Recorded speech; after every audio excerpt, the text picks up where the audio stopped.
আসসালামু আলাইকুম প্রিয় বন্ধুরা। আজ আমি আমার ফুফাতো ভাইয়ের সাথে তার আলু খেতে গিয়েছিলাম সার দেওয়ার জন্যে।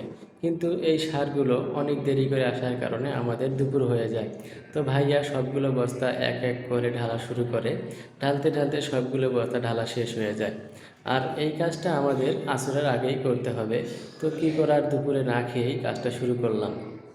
যত তাড়াতাড়ি কাজটা শেষ করব তত তাড়াতাড়ি বাড়ি যেতে পারবো। তো ভাইয়া সবগুলো বস্তা ঢালা শেষ হওয়ার পর সবগুলো সার মিশিয়ে নিতে হবে। তো কী করার, ভাইয়া হাসতে হাসতে এই কাজটা করতে শুরু করলো। আস্তে আস্তে মাখা শুরু করলো সারগুলো। তো আমি ভাবলাম ভাইয়া তোমার তো দেরি হয়ে যাবে। তো ভাইয়া কী করলো, তার পাশে খেতে একজন কাজ করছিল, তাকে নিয়ে আসলো। এসে সে দুজন মিলে এই কাজটা সম্পূর্ণ করলো। তো ভাইয়া এখন এই সারগুলো নিয়ে তার জমিনে ছিটাবে। দেখুন কিভাবে ছিটায়। তো আমাদের ছিটানো প্রায় শেষের দিকে। আমরা সবগুলো সার ছিটানোর পর বাড়ি চলে যাব। তো বন্ধুরা, এই ভিডিওটা এই পর্যন্তই ছিল। আশা করি আপনাদের ভালো লাগবে। আসসালামু আলাইকুম, ভালো থাকবেন। আল্লাহ হাফেজ।